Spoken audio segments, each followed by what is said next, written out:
Tout d'abord, si vous êtes croyant, si vous êtes une personne qui veut suivre le droit chemin, je dois vous informer que la masturbation est quelque chose de mal, la masturbation est un péché. Mais pourquoi la masturbation est-elle un péché? Tout simplement parce que c'est la recherche du plaisir, et toute recherche de plaisir humain s'éloigne de Dieu. Quand vous vous dirigez dans votre lit, que vous prenez un mouchoir, vous pouvez vous dire que vous avez déjà commis le péché.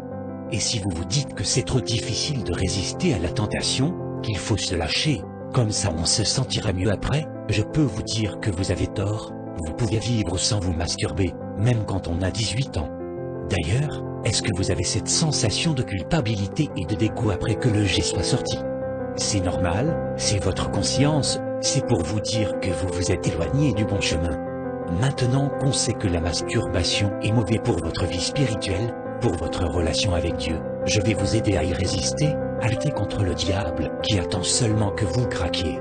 Il sait vous parler, il vous dit « Allez, c'est pas grave, je le fais aujourd'hui, je l'ai pas fait depuis 5 jours, c'est bien, je me sentirai mieux après, toute façon c'est pas si grave, je suis jeune, je peux le faire. » Petite parenthèse avant de vous dire comment résister, la masturbation est un piège, un cercle vicieux, et un poids lourd à porter, parce que plus vous vous masturbez, plus vous avez envie de trouver du plaisir en le faisant, et vous serez jamais satisfait, alors vous voudriez recommencer pour que la prochaine fois, le plaisir soit meilleur.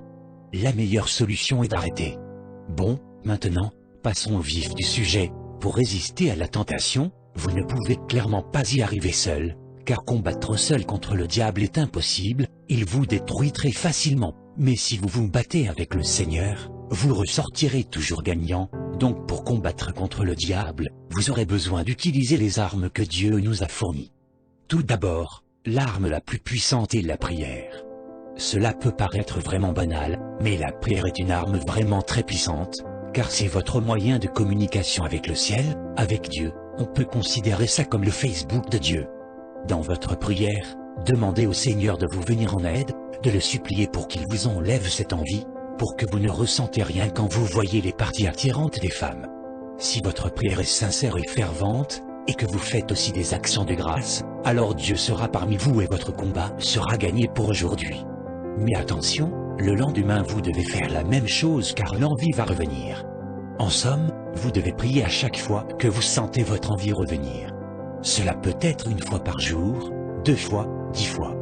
Mais sachez que quand Dieu est là, le combat est gagné, et le diable vous laisse en paix. Maintenant, une autre alternative à la prière, c'est les musiques d'adoration. Vous pouvez trouver sur YouTube des musiques d'adoration et louanges qui vous rapprochent du Seigneur et vous éloignent de l'envie de se masturber. Je vous conseille les adorations de Yvan Castelnau, un pasteur excellent. Ces paroles sont les paroles de Dieu en personne. En résumé, pour lutter contre la masturbation, vous devez lutter contre le diable, et pour lutter contre le diable, vous devez vous tourner vers Dieu, pour qu'il combatte avec vous. À présent, vous pouvez appliquer ce que je vous ai dit, et le petit conseil que je peux vous donner, c'est de regarder cette vidéo à chaque fois que vous sentez que votre envie de vous masturber est intense, que vous êtes sûr que vous allez craquer dans l'heure qui suit. En tout cas, si vous réussissez à ne pas le faire pendant au moins 7 jours, après 2 semaines, après 1 mois, vous aurez gagné. Mais je dois vous avertir que le combat est difficile, mais vous devez lutter, mais surtout lutter avec le Seigneur.